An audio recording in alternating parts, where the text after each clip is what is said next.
ఒక ఇంటిని నిలబెట్టేది కేవలం గోడలు కాదు, ఆ ఇంట్లో ఉండే మనుషుల గుణాలు. ముఖ్యంగా ఒక స్త్రీ గుణమే ఆ ఇంటి గౌరవం, ఆనందం, భవిష్యత్తు అన్నీ నిలబెడుతుంది.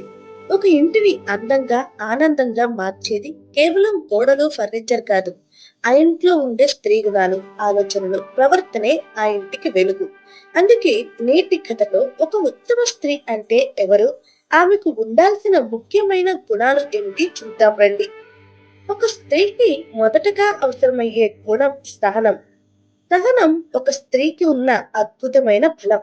జీవితం ఎల్లప్పుడూ మనకి నచ్చినట్లు ఉండదు కదా.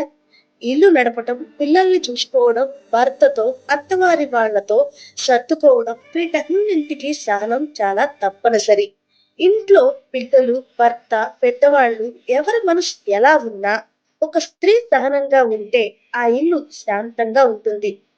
రెండవ గుణం సత్యం. మాట ఇచ్చింది తప్పకుండా నిలబెట్టుకోవడం, అబద్ధం చెప్పకపోవడం. ఇవే ఒక స్త్రీని అందరి కళ్ళలో విశ్వసనీయురాలిగా నిలబెడతాయి. సత్యం అంటే అబద్ధం చెప్పకపోవడం మాత్రమే కాదు, మాట ఇచ్చింది నిలబెట్టుకోవడం కూడా.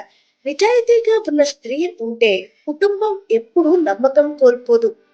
ఇక మూడవ గుణం కరుణ. కరుణతో ఉన్న స్త్రీ ఇంట్లో చిన్న పిల్లల నుండి పెద్దవాళ్ల వరకు అందరినీ ప్రేమగా చూసుకుంటుంది.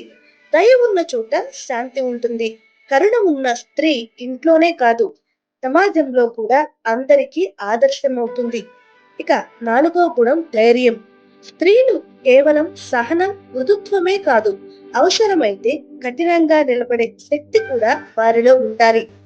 ఇల్లు నడిపేటప్పుడు చాలా సార్లు కష్టాలు వస్తాయి.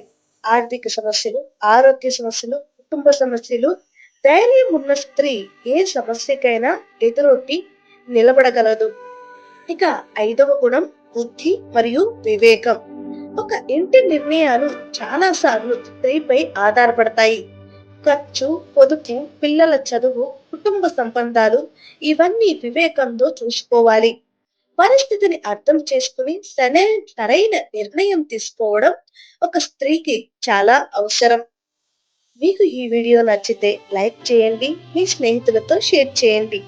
మరిన్ని ఇలాంటి విషయాల కోసం మా ఛానల్ని సబ్స్క్రైబ్ చేసుకోండి. Thank you.